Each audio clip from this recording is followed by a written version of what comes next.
ദജ്ജാൽ. എന്താണ് നമ്മുടെ ഭാവനയിലെ ദജ്ജാൽ? ചിലര് പറയുന്നു അത് വ്യക്തിയല്ല, അത് പാശ്ചാത്യൻ ശക്തിയാണ്. മനസ്സിലായില്ലേ? ദജ്ജാൽ. പ്രിയപ്പെട്ട സുഹൃത്തുക്കളെ, നമ്മൾ എന്തിനാണ് ഊഹാപോഹങ്ങളിലേക്ക് കടക്കുന്നത്? നമ്മുടെ നേതാവ്, നമ്മുടെ ഹബീബായ മുത്ത് മുഹമ്മദ് മുസ്തഫ അവിടെ നമുക്ക് പഠിപ്പിച്ചു തന്ന ഒരു യാഥാർത്ഥ്യമാണ് ദജ്ജാൽ. അത് മാത്രമല്ല, എല്ലാ മാമിൻ നബിയിൻ ഇല്ലാ വഖദ് അൻദറ ഉമ്മതഹു അൽ അഅ്വർ അൽ കദ്ദാബ്. ഈ ലോകത്ത് വന്ന എല്ലാ നബിമാരും, പരിശുദ്ധ തൗഹീദിന്റെ പ്രബോധനത്തിന് നിയുക്തരായ എല്ലാ നബിമാരും ദജ്ജാലിനെ പറ്റി മുന്നറിയിപ്പ് കൊടുത്തിട്ടുണ്ട്. അതൊരു യാഥാർത്ഥ്യമാണ്. പ്രിയപ്പെട്ട സഹോദരങ്ങളെ, ഹദീസുകൾ നിരവധി ദജ്ജാലിന്റെ വിഷയത്തിലുണ്ട്.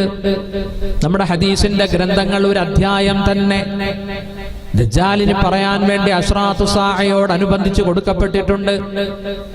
നോക്കൂ, ദജ്ജാൽ എപ്പോഴാ പുറപ്പെടുന്നത്, എവിടെയാ പ്രത്യക്ഷപ്പെടുന്നത്, എത്ര കാലം ജീവിക്കും, എന്താ അവന്റെ ഫിത്നകൾ എന്ന് അള്ളാഹുവിന്റെ റസൂല് നമുക്ക് പഠിപ്പിച്ചു തരുന്നുണ്ട്. നമ്മുടെ ക്രൈസ്തവ സഹോദരങ്ങൾ ദജ്ജാലിനെ കാണുന്നത് ഭയത്തോടുകൂടിയാണ്. ആന്റി ക്രൈസ്റ്റ് കണ്ടോ, അവര് പറയുന്നത് ആന്റി ക്രൈസ്റ്റ് എന്നാണ്. നമ്മുടെ ക്രൈസ്തവ സഹോദരന്മാർ പറയുന്നത് കാട്ടുജീവി എന്നാണ്, നിഷ്ഠൂരൻ എന്നാണ് ദജ്ജാലിനെ പറയുന്നത്. പ്രിയപ്പെട്ട സഹോദരന്മാരെ, മുത്തുനബി പറഞ്ഞു, ഇന്നഹു ഖാരിജുൻ ഖല്ലാ ബൈന ശാമി വൽ ഇറാഖ്. അവൻ പുറപ്പെടുന്നത് ഖല്ലാ എന്ന സ്ഥലത്താണ്. ഷാമിന്റെയും ഇറാഖിന്റെയും, സിറിയയുടെയും ഇറാഖിന്റെയും ഇടയിൽ ഖല്ലാ എന്നൊരു സ്ഥലമുണ്ട്. അവിടെയാണ് അവൻ പുറപ്പെടുന്നത്. ലുബ്സുഹു ഫിൽ അർളി 40 യൗമാ. ഭൂമിയിൽ 40 ദിവസം താമസിക്കും. യൗമുൻ കസന. ഒന്നാമത്തെ ദിവസം ഒരു കൊല്ലത്തിന്റെ നീളമാ, രണ്ടാമത്തെ ദിവസം ഒരു മാസത്തിന്റെ ദൈർഘ്യമാ, മൂന്നാമത്തെ ദിവസം ഒരു ആഴ്ചയുടെ ദൈർഘ്യമാ. വസായിറു അയ്യാമിഹി കഅയ്യാമിക്കും. മറ്റു ദിവസങ്ങൾ നിങ്ങളുടെ ദിവസം പോലെയാ. അപ്പോ സഹാബത്ത് ചോദിച്ചു, അവൻ പുറപ്പെട്ടു ഒന്നാമത്തെ ദിവസത്തിന് ഒരു കൊല്ലത്തിന്റെ ദൈർഘ്യമാണെങ്കിൽ ഞങ്ങളുടെ നമസ്കാരം 5 നേരം നമസ്കരിച്ചാൽ മതിയോ? അവിടെ നിന്ന് പറഞ്ഞില്ല, 5 നേരം നമസ്കരിച്ചാൽ പോരാ, നിങ്ങൾ സമയം കണക്കാക്കി നമസ്കരിച്ചോ എന്ന് മൽഹറുൽ അതം മുഹമ്മദ് മുസ്തഫ. നോക്കൂ, അവൻ ഭൂമി മുഴുവനും സഞ്ചരിക്കും. ഭൂമി മുഴുവനും സഞ്ചരിക്കും. ഇരു ഹറമുകളിൽ അവന് പ്രവേശനമില്ല. മക്ക മദീനയിൽ പ്രവേശനമില്ല. ഒരു റിവായത്തിൽ ബൈത്തുൽ മുഖദ്ദസും എന്നും വന്നിട്ടുണ്ട്. മക്കയുടെയും മദീനയുടെയും ഓരോ പാതയിലും റോഡുകളിലും ഈ 2 മലക്കുകൾ ഊരിപ്പിടിച്ച വാളുമായി അവനെ പ്രതിരോധിക്കുമെന്ന് മുഹമ്മദ് മുസ്തഫ. ദജ്ജാൽ പുറപ്പെട്ടാൽ മക്ക മദീനയിലേക്ക് നോ അഡ്മിഷൻ. അവന് കറക്കാൻ പറ്റൂല. മലക്കുകൾ ഊരിപ്പിടിച്ച വാളുമായി നിൽക്കുകയാ. അവൻ പേടിച്ചോടുമെന്നാണ്. പ്രിയപ്പെട്ട സഹോദരന്മാരെ, അവനെ കണ്ടാൽ ഫമല്ലകിയഹു മിൻകും. നിങ്ങളിൽ നിന്ന് ആരെങ്കിലും ദജ്ജാലിനെ കണ്ടാൽ ഫൽയഖറ ഫവാതിഹ സൂറത്തുൽ കഹ്ഫ്. സൂറത്തുൽ കഹ്ഫിലെ ആദ്യത്തെ ആയത്തുകൾ ഓതിക്കൊള്ളട്ടെ. മറ്റൊരു ഹദീസിൽ വരുന്നു, മൻ ഹഫിള 10 ആയാത്തിൻ മിൻ അഹ്ൽ സൂറത്തുൽ കഹ്ഫ്. സൂറത്തുൽ കഹ്ഫിലെ ആദ്യത്തെ 10 ആയത്തുകൾ ആരെങ്കിലും ബൈഹാർട്ടാക്കിയാൽ ഉസിമ മിനദ് ദജ്ജാൽ. ദജ്ജാലിന്റെ ഫിത്നയിൽ നിന്നും അഭയം തേടുമെന്ന് മുഹമ്മദ് മുസ്തഫ. കണ്ടോ? മറ്റൊരു ഹദീസിൽ കാണാം, പർവ്വതങ്ങളിലേക്ക് കയറിയാലും രക്ഷപ്പെടാം. ലയഫിറന്നാസു ഇലൽ ജിബാൽ. പർവ്വതങ്ങളിലേക്ക് ദജ്ജാൽ വരുമ്പോ ജനങ്ങൾ ഓടിക്കേറുമെന്ന. അള്ളാഹു നമ്മളെല്ലാം കാത്തുരക്ഷിക്കട്ടെ. പ്രിയപ്പെട്ട സഹോദരന്മാരെ, അങ്ങനെ ദജ്ജാൽ ഭൂമുഖത്ത് കുഴപ്പങ്ങൾ നടത്തുകയാണ്. ഹദീസിൽ വരുന്നുണ്ട്, അവൻ പല അമാനുഷിക സംഭവങ്ങളും കാണിക്കും. അവൻ ആകാശത്തോട് പറയുമ്പോൾ മഴ പെയ്യും. നോക്കൂ, അവൻ മരണപ്പെട്ടവരെ ജീവിപ്പിക്കും. ഒരുപാട് അത്ഭുതങ്ങൾ അവൻ കാണിക്കും. അവൻ രംഗത്ത് വരുന്നത് റബ്ബാണെന്നും വാദിച്ചുകൊണ്ടാണ്. അവന്റെ പിന്നാലെ ജൂതന്മാർ അനുഗമിക്കും. 70,000 ജൂതന്മാർ അവനെ പിൻപറ്റുമെന്ന് ഹദീസിൽ വരുന്നുണ്ട്. ദജ്ജാൽ പുറപ്പെട്ടു കഴിഞ്ഞാൽ സത്യവിശ്വാസികളിൽ നിന്നും ഒരു സത്യവിശ്വാസി അവന്റെ മുന്നോട്ട് ചെല്ലുമ്പോൾ അവന്റെ കിങ്കരന്മാരായ പട്ടാളം തടഞ്ഞു വെക്കും. ഹദീസാണ്, പട്ടാളം തടഞ്ഞു വെക്കും. ദജ്ജാൽ പറയും, അവനെ എന്റെ അടുത്തേക്ക് വിടൂ. പട്ടാളക്കാർ അവനെ കൊല്ലാനൊരുങ്ങും. അപ്പോൾ ദജ്ജാൽ പറയും, എന്റെ അടുത്തേക്ക് വിടൂ. അങ്ങനെ ആ മനുഷ്യനെ ദജ്ജാലിന്റെ അടുത്തേക്ക് വിടുമ്പോൾ ദജ്ജാൽ ചോദിക്കും, അവമാ തുഅ്മിനു, നിനക്ക് വിശ്വാസമില്ലേ ഞാൻ റബ്ബാണെന്ന്? എനിക്ക് മനസ്സിലായി, അന്തൽ കല്ലാബ്, നീ കള്ളനാണ്, നീ മിഥ്യയാണ്. എന്റെ പ്രവാചകൻ പറഞ്ഞ ലക്ഷണങ്ങൾ നിന്റെ ദേഹത്തുണ്ട്, നീ റബ്ബല്ല. നോക്കൂ, ആ സമയത്ത് ദജ്ജാൽ അവന്റെ കിങ്കരന്മാരോട് പറയും, ഈ മനുഷ്യനെ ഊരിപ്പിടിച്ച വാളുകൊണ്ട് 2 പിളർപ്പാക്കണം. അങ്ങനെ ആ മനുഷ്യന്റെ നെറുകന്തലയിൽ വാള് വെച്ചുകൊണ്ട്, അതാ ഈർച്ചയുള്ള വാളുകൊണ്ട് ഛേദിക്കുകയാണ്. 2 കഷ്ണങ്ങളായി അദ്ദേഹം നിലത്തേക്ക് വീഴുകയാണ്. അവരുടെ ഇടയിലൂടെ ദജ്ജാല് കടക്കും. എന്നിട്ട് ആ മനുഷ്യനെ എഴുന്നേൽപ്പിക്കും, വീണ്ടും ജീവിപ്പിക്കുകയാണ്. നിനക്ക് വിശ്വാസമുണ്ടോ ഞാൻ റബ്ബാണെന്ന്? അപ്പോൾ ആ മനുഷ്യൻ പറയുന്ന ഒരു വാക്കുണ്ട്, വല്ലാത്ത വാക്കാ, എനിക്കിപ്പോൾ കൂടുതൽ വിശ്വാസമായി, നീ കള്ളനാണ്, എന്റെ ഹബീബായ മുത്ത് നിന്നെപ്പറ്റി പറഞ്ഞിട്ടുണ്ട്. വീണ്ടും നിഷേധിക്കും. യതഹല്ലലു വജ്ഹുഹു, ആ മനുഷ്യന്റെ മുഖം ഇങ്ങനെ പ്രകാശിക്കുമെന്ന് മുഹമ്മദ് മുസ്തഫ. ദജ്ജാലിന്റെ ക്രോധം വർദ്ധിക്കും. വീണ്ടും ദജ്ജാൽ അയാളെ കൊല്ലാനൊരുങ്ങുമ്പോൾ അതിന് കഴിയുകയില്ല. അല്ലാഹു ശിരസ് മുതൽ അദ്ദേഹത്തിന്റെ നെഞ്ചുവരെ പടച്ചവൻ മുറിയാത്ത രൂപത്തിൽ സംവിധാനിക്കുകയാണ്. മുത്തുനബി പറയുകയാണ്, ഫഹുവ അഅലമു ഷഹാദതൻ ഇൻദ റബ്ബിൽ ആലമീൻ, അല്ലാഹുവിന്റെ അടുക്കലുള്ള ഏറ്റവും മഹത്തായ രക്തസാക്ഷിത്വമാണ് അദ്ദേഹത്തിന് കിട്ടിയത്. അങ്ങനെ 2ാം വട്ടവും അയാൾ നിഷേധിക്കുമ്പോൾ ദജ്ജാൽ അദ്ദേഹത്തെ പിടിക്കുന്നു. അതാ ചുരുട്ടിക്കൂട്ടി ദജ്ജാലിന്റെ നരകത്തിലേക്ക് ഇടുന്നു. അല്ലാഹു അത് സ്വർഗമായി മാറ്റുകയാണെന്ന് മുഹമ്മദ് മുസ്തഫ. പ്രിയപ്പെട്ട സഹോദരങ്ങളെ, അങ്ങനെ ദജ്ജാൽ എല്ലാ സ്ഥലത്തും കയറി ഇറങ്ങി മുഅ്മിനീങ്ങളുടെ വിശ്വാസത്തിന് ഇടിവും ഭ്രംശവും സംഭവിപ്പിച്ചുകൊണ്ട് മുന്നേറുന്ന സമയം, ഇമാം മഹ്ദി ജീവിച്ചിരിക്കുന്ന സമയം, അതാ അല്ലാഹുവിന്റെ റസൂല് പറഞ്ഞു, ദജ്ജാലിന്റെ ആഗമനത്തെ തുരത്താൻ, ദജ്ജാലിന്റെ ധ്വംസനത്തിന് വേണ്ടി, ദജ്ജാലിനെ വധിക്കുന്നതിന് വേണ്ടി അല്ലാഹു ഖിയാമത്തിന്റെ 3ാമത്തെ അടയാളം ഈസാ നബിയുടെ പുനരാഗമനം സംഭവിക്കുകയാണ്. സൂറത്തു സുഖ്റുഫിൽ അല്ലാഹു പറഞ്ഞു, 61ാമത്തെ സൂക്തം, വഇന്നഹു ലഇൽമുൻ ലിസ്സാഅ ഫലാ തംതറുന്ന ബിഹാ വത്തബിഊനി ഹാദാ സിറാത്തും മുസ്തഖീം. വഇന്നഹു ലമീർ മടങ്ങുന്നത് ഈസാ നബിയിലേക്കാണ്. വഇന്നഹു ലഇൽമുൻ ലിസ്സാഅ, ഖിയാമത്തിന്റെ അടയാളമാണ് ഈസാ നബി. അല്ലാഹു പറയുകയാണ് ഖുർആനിൽ, ഹദീസിൽ വരുന്നു, യൻസിലു ഈസാ ഇബ്നു മറിയമ, ഈസാ നബി ഇറങ്ങി വരും, ഇൻദൽ മനാറത്തിൽ ബൈളാ ശർഖിയ ദിമഷ്ക, ഡമാസ്കസ്, സിറിയയുടെ ക്യാപിറ്റൽ സിറ്റിയാണ് ഡമാസ്കസ്. ഡമാസ്കസ് പട്ടണത്തിന്റെ കിഴക്ക് ഭാഗത്തുള്ള മസ്ജിദിന്റെ വെളുത്ത മുനാരത്തിൽ ഇറങ്ങും ഈസാ നബി. മഹ്സൂദത്തൈൻ ബൈന മഹ്സൂദത്തൈൻ, ഒരു മുണ്ടും ഒരു തട്ടവും ധരിച്ചുകൊണ്ട്, മഞ്ഞ കളർ ഉള്ള 2 വസ്ത്രങ്ങൾ ധരിച്ചുകൊണ്ട്, വാലിഅൻ കഫൈ അലാ അജ്നിഹത്തി മലക്കൈൻ, 2 മലക്കുകളുടെ തോളിൽ കൈവച്ചുകൊണ്ട്. ഹദീസിൽ കാണാം, താടി തലമുടിയിൽ നിന്നും തുഷാര ബിന്ദുക്കൾ ഇറ്റിറ്റു വീഴുന്ന അവസ്ഥയിൽ ഈസാ നബി അലൈഹിസ്സലാം ഇറങ്ങി വരും. ആ സമയത്ത് ഇത് ഉഖീമത്തിസ്സലാ, നമസ്കാരത്തിന് വേണ്ടി ഇഖാമത്ത് കൊടുക്കപ്പെടുകയാണ്.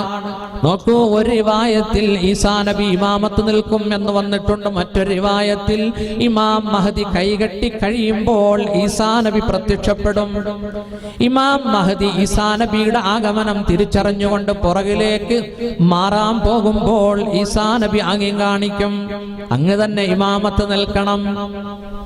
റിവായത്തുകൾ പല രൂപത്തിൽ റിപ്പോർട്ട് ചെയ്യപ്പെട്ടിട്ടുണ്ട്. അങ്ങനെ സഹോദരന്മാരെ, പ്രബലമായ റിവായത്തിൽ സുബഹിയാണെന്ന് വരുന്നുണ്ട്, ആ നമസ്കാരം ഒരു റിവായത്തിൽ അസ്റാണെന്നും വരുന്നുണ്ട്.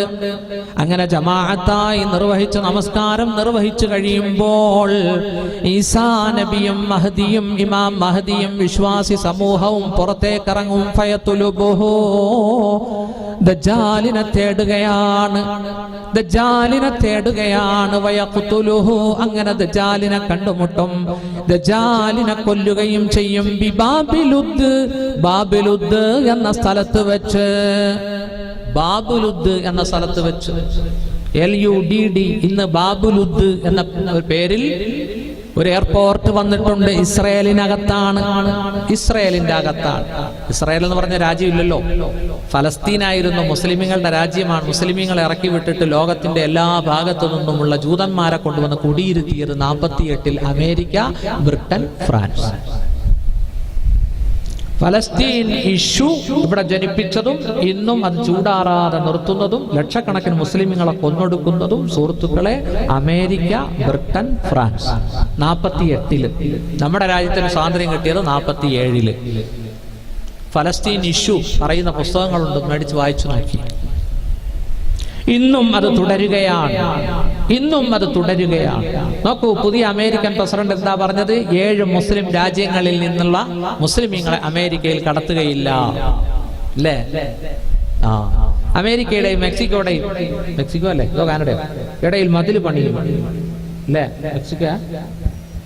ഡൊണാൾഡ് ട്രംപ് എന്ന് പറയുന്ന വ്യക്തി, നമ്മളൊക്കെ വിചാരിച്ചു അയാൾ അമേരിക്കയിൽ വരൂല, ഹിലാരി ക്ലിന്റൺ ആയിരിക്കും വരിക, കാരണം ഇത്ര വർഗീയവാദി, ഇത്ര വംശീയവാദി. പക്ഷേ അദ്ദേഹത്തെ ജയിപ്പിച്ചു. കൃത്രിമമായി ഇടപെടലുകൾ ഉണ്ടായി, മീഡിയകൾ ഒരുപാട്. റഷ്യ വരെ പണിപെട്ടു അമേരിക്കയിൽ ട്രംപ് വരാൻ. പോട്ടെ, അതൊക്കെ പോട്ടെ, അതൊക്കെ പൊളിറ്റിക്സ് അല്ലേ. പ്രിയപ്പെട്ട സഹോദരന്മാരെ, 48 മുതൽ പുകഞ്ഞുകൊണ്ടിരിക്കുന്ന ഇഷ്യൂ നോക്കൂ. അവസാനം ആ ഇഷ്യൂവിനെ പറ്റി അല്ലാഹുവിന്റെ റസൂല് പറഞ്ഞു, ഉംറാനു ബൈത്തുൽ മഖ്ദിസി ഖറാബു യസ്രിബ. ബൈത്തുൽ മുഖദ്ദസുള്ള, മസ്ജിദുൽ അഖ്സയുള്ള ഫലസ്തീനിലെ ജെറൂസലമിലെ പള്ളി, അതിനു ചുറ്റിലും ജൂതന്മാർ യഹൂദികളെ കൊണ്ടുവന്നിരുത്താൻ വീടുകൾ ഉണ്ടാക്കുകയാണ്, പാർപ്പിട സമൂഹങ്ങൾ. ഈ വിനീതൻ കഴിഞ്ഞ വർഷം ബൈത്തുൽ മുഖദ്ദസിൽ ചെന്നപ്പോ എനിക്കത് കാണാൻ സാധിച്ചു. 2 നിറമാണ് അവിടുത്തെ വീടുകളുടെ ഷീറ്റുകൾക്കുള്ളത്. ഒന്ന് ഓട് നിറം, മറ്റൊന്ന് ഗ്രീൻ കളർ. ഓടും ഗ്രീനും. ഓടെന്ന് പറഞ്ഞാൽ നമ്മുടെ ഒരു കാവി കളർ, അതാണ്. ആ പെയിന്റ് അടിക്കണമെന്നാണ് നിയമം. എന്തിനാ? മുസൽമാന്റെ വീട് തിരിച്ചറിയാൻ. പച്ചയും ഓട് വർണ്ണത്തിലുള്ള കളറുകൾ. അതിൽ സഹോദരങ്ങളെ, പച്ച വീട് ജൂതന്റേതാണ്, ഓട് നിറത്തിലുള്ളത് മുസ്ലിങ്ങളുടേതാണ്. ആകാശ അക്രമങ്ങൾ വരുമ്പോൾ, ഷെല്ല് വർഷിക്കുമ്പോൾ ഓട് നിറത്തിലുള്ള വീടുകളിലേക്ക് അവർ ഷെല്ല് വർഷിക്കുന്നു, മുസ്ലിമീങ്ങളെ കൊല്ലുന്നു. ഇങ്ങനെ ബൈത്തുൽ മുഖദ്ദസിന്റെ ചുറ്റിലുമുള്ള മുസ്ലിമീങ്ങളുടെ സ്ഥലത്ത് ജൂതന്മാർ വീട് പണിതുകൊണ്ടിരിക്കുകയാണ്. ഉംറാനു ബൈത്തുൽ മഖ്ദിസി ഖറാബു യസ്രിബ. അല്ലാഹുവിന്റെ റസൂല് പറഞ്ഞ മുസ്ലിമിന്റെ ഹദീസ് ഒന്ന് ചിന്തിക്കണേ. നോക്കൂ, യസ്രിബിന്റെ തകർച്ചയ്ക്ക് കാരണമാകും. യസ്രിബ് എന്ന് പറഞ്ഞാൽ മദീനയുടെ പഴയ പേരാണ്, മദീനയുടെ പഴയ പേരാണ്. മദീന നഗരി ആക്രമിക്കപ്പെടും. ലോകത്തുള്ള ജൂതന്മാർ, സിയോണിസ്റ്റുകൾ സിയോൺ മലയിൽ വെച്ച് പ്രതിജ്ഞ എടുത്തതാണ്, രക്തത്തിൽ മുക്കി പ്രതിജ്ഞ എടുത്തതാണ്. മദീന ഉൾപ്പെടെയുള്ള രാഷ്ട്രം ഇസ്രയേൽ വികസിപ്പിക്കും. ജൂതന്റെ രാഷ്ട്രം ഇസ്രയേൽ മദീന വരെ കൊണ്ടുവന്ന് വികസിപ്പിക്കും. അതിന് ബ്ലഡിൽ അവർ വിരൽ മുക്കി പ്രതിജ്ഞ എടുത്തതാണ്. സിയോൺ എന്ന് പറഞ്ഞൊരു കൊച്ചുമലയാ, ഞങ്ങൾ അവിടെ പോയി. സിയോൺ ബൈത്തുൽ മുഖദ്ദസിന്റെ അടുത്ത് തന്നെയാണത്. അല്ലാഹു പടച്ചോ നമുക്കൊക്കെ ബൈത്തുൽ മുഖദ്ദസ് കാണാൻ തൗഫീഖ് നൽകട്ടെ. ആമീൻ മാത്രം പറഞ്ഞാൽ പോരാ, ഒരു 90,000 രൂപ, 1,00,000 രൂപ മുടക്കണം. ആമീൻ കൊണ്ടല്ലേ. 5 രാഷ്ട്രങ്ങൾ. ഇമാമുന ഷാഫി തങ്ങളുടെ അരികൾ ഞങ്ങളെത്തി. ഹസൻ ബസരി, ബഹുമാനപ്പെട്ട ഖലീലുല്ലാഹി ഇബ്രാഹിം, മൂസ അലൈഹിസ്സലാം, ഇസ്ഹാഖ് നബി അലൈഹിസ്സലാം, ലുഖ്മാനുൽ ഹക്കീം, ദാനിയൽ അലൈഹിസ്സലാം. പിന്നെ ഖുർആൻ പറഞ്ഞ ദുഷ്ടൻ ഫറോവ, ഫിർഔൻ, അവനെ ഉടലോടെ കണ്ടു കണ്ണാടി കൂട്ടിൽ ഇങ്ങനെ കിടക്കുക. എംബാം ഒന്നും ചെയ്തിട്ടില്ല, എംബാം ചെയ്യേണ്ട ആവശ്യമില്ല. അള്ളാഹു പറഞ്ഞു, അൽയൗമ നുനജ്ജീക ബിബദനിക്, എടാ നിന്നെ ഇന്ന് ഞാൻ രക്ഷിക്കും. ലിതകൂന ലിമൻ ഖൽഫക ആയ, ശേഷം വരുന്ന ധിക്കാരികൾക്ക്, സ്വേച്ഛാധിപതികൾക്ക്, ഹിറ്റ്ലർ പോലുള്ള ആളുകൾക്ക് നീ ഒരു ഗുണപാഠമാകണം. ജനങ്ങളെ അടക്കി ഭരിക്കുന്ന സ്വേച്ഛാധിപതികൾക്ക് നീ ഒരു ഗുണപാഠമാകണം. ഫറോവയെ കണ്ടു, ഖാറൂനിന്റെ കൊട്ടാരം കണ്ടു. ഈജിപ്റ്റ്, ഇസ്രയേല്, ഫലസ്തീൻ, ജോർദാൻ. ഞങ്ങളെ ഏറ്റവും ആകർഷിച്ചത് അസ്ഹാബുൽ കഹ്ഫിന്റെ ഗുഹയാണ്. ഇപ്പൊ വെള്ളിയാഴ്ച സൂറത്തുൽ കഹ്ഫ് ഓതുമ്പോൾ അത് മനസ്സിലിങ്ങനെ വരികയാ. ജെറൂസലം ബൈത്തുൽ മുഖദ്ദസിന് ചുറ്റിൽ നിന്നും അറബികളായ ഫലസ്തീനികളെ ഇറക്കി വിട്ടിട്ട് ജൂതന്മാർ പാർപ്പിടങ്ങൾ പണിത് പാർപ്പിട സമുച്ചയം നിർമ്മിക്കുന്നത് മദീന പട്ടണത്തിന്റെ തകർച്ചയ്ക്ക് കാരണമാകും. ഖറാബു യസ്രിബ, മദീന പട്ടണത്തിന്റെ തകർച്ച, ഖുറൂജുൽ മൽഹമ, മൂന്നാം ലോക മഹായുദ്ധത്തിന്റെ കാരണമാണ്. സുഹൃത്തുക്കളെ, മൂന്നാം ലോക മഹായുദ്ധം നടക്കുമെന്ന് ഹദീസിലുണ്ട്. ജൂത ക്രൈസ്തവർ ഉറപ്പിച്ചു വെച്ചിരിക്കുകയാണ് ആർമഗഡൻ യുദ്ധം. അള്ളാഹുവിന്റെ റസൂല് പറഞ്ഞത് മൽഹമത്തുൽ കുബ്ര എന്നാണ്. ആർമഗഡൻ എന്ന് പറയുന്നത് സിറിയയുടെയും ഫലസ്തീന്റെയും ഭാഗത്താണ്. ഉണ്ടോ? لا تقوم الساعة حتى ينزل الروم بالأعماق وذابك. അല്ലാഹുവിന്റെ റസൂൽ പറഞ്ഞു, സിറിയയിലെ രണ്ട് സ്ഥലമാണ് അഅമാഖ്, ദാബിഖ്. അവിടെ പാശ്ചാത്യൻ പട്ടാളം ഇറങ്ങാതെ ലോകം അവസാനിക്കുകയില്ല. കണ്ടോ? മൂന്നാം ലോക മഹായുദ്ധം പൊട്ടിപ്പുറപ്പെടും. മൽഹമത്തുൽ കുബ്ര. ഒന്നാം ലോക മഹായുദ്ധം, വേൾഡ് സെക്കൻഡ് വാർ ഒക്കെ കണ്ട കാരണവന്മാർ സറസിൽ കാണും അല്ലെ? ഇനി ഒരു മൂന്നാം ലോക മഹായുദ്ധമുണ്ട്. അതിനു മുമ്പ് ഒരു സഖ്യയുദ്ധം നടക്കും.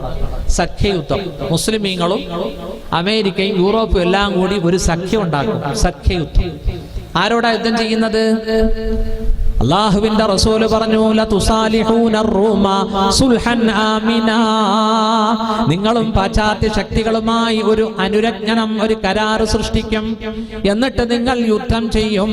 അദുവൻ മിൻ വറാഇക്കും, ഒരു റിവായത്തിൽ അദുവൻ മിൻ വറാഇഹിം, അവരുടെ പുറകിലുള്ള ശത്രുവിനോട്, നിങ്ങളുടെ പുറകിലുള്ള ശത്രുവിനോട്. ആരാണ് ഈ പുറകിലുള്ള ശത്രു? മുത്തുനബി പറഞ്ഞിട്ടില്ല. ആരായിരിക്കും? IS ആയിരിക്കാം. നോക്കൂ, ഇപ്പൊ ഇസ്ലാമിക രാജ്യങ്ങളും അമേരിക്കയും എല്ലാവരും കൂടി ഡൊണാൾഡ് ട്രംപ് പറഞ്ഞത് IS-നെ തുടച്ചു നീക്കുമെന്ന. പുടിൻ റഷ്യയില് അല്ലേ? നമ്മുടെ സിറിയയുടെ അവസ്ഥ എന്താ ഇപ്പോ? വല്ലാത്തൊരവസ്ഥയാണല്ലേ. അവരുടെ പുറകിലുള്ള ശത്രു, നിങ്ങളുടെ പുറകിലുള്ള ശത്രു. നോക്കൂ, മുസ്ലിമീങ്ങളും പാശ്ചാത്യ ശക്തികളും സൈനിക സഖ്യമുണ്ടാക്കി അവരുടെ പുറകിലുള്ള ശത്രുവിനോട് പോരാടും. രണ്ടാമത്തെ അഭിപ്രായം അവർ ചൈനയോ റഷ്യയോ ആകാമെന്ന. ഒന്നാമത്തെ അഭിപ്രായം IS ചിലപ്പോ ആകാം. അല്ലാഹുവിന്റെ റസൂൽ പറഞ്ഞിട്ടില്ല, അതുകൊണ്ടാണ്. രണ്ടാമത്തെ റഷ്യയോ അല്ലെങ്കിൽ മറ്റു രാജ്യങ്ങളോ ആകാം.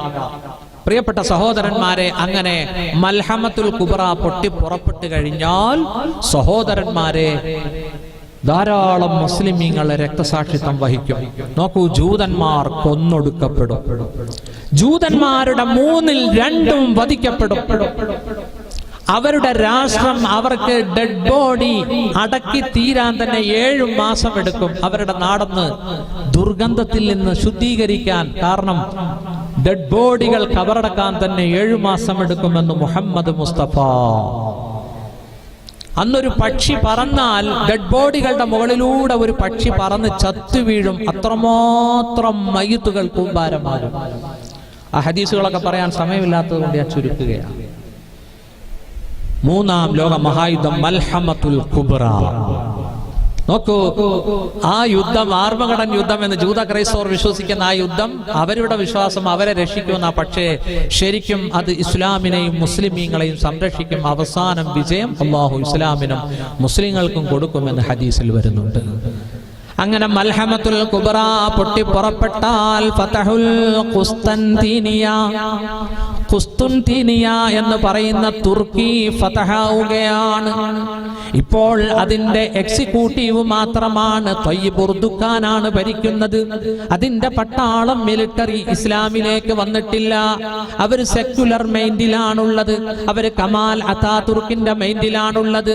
കമാൽ അതാതുർക്കാണ് ബാങ്ക് വിളി നിരോധിച്ചത്, അറബി ഭാഷ പഠനം നിരോധിച്ചത്, മദ്രസ നിരോധിച്ചത്, പണ്ഡിതന്മാരെ ഒരുപാട് പേരെ ജയിലിലിട്ടു, വധിച്ചു. അത് സംഭവമാണ്. ആ സംഭവം പഠിച്ചു നോക്കുക. തുർക്കി, ആ തുർക്കി പൂർണ്ണമായി ഇസ്ലാമിലേക്ക് വരും. ആ തുർക്കി ഫതഹാക്കാൻ പോകുന്ന സൈന്യത്തിന്റെ കയ്യിൽ ആയുധമില്ലെന്ന് മുഹമ്മദ് മുസ്തഫ. അവരുടെ ആയുധം ലാ ഇലാഹ ഇല്ലല്ലാഹ് എന്ന ദിക്റാണെന്ന് ഹദീസിൽ വരുന്നുണ്ട്. തുർക്കി ഓരോ ഭാഗം കീഴടങ്ങും.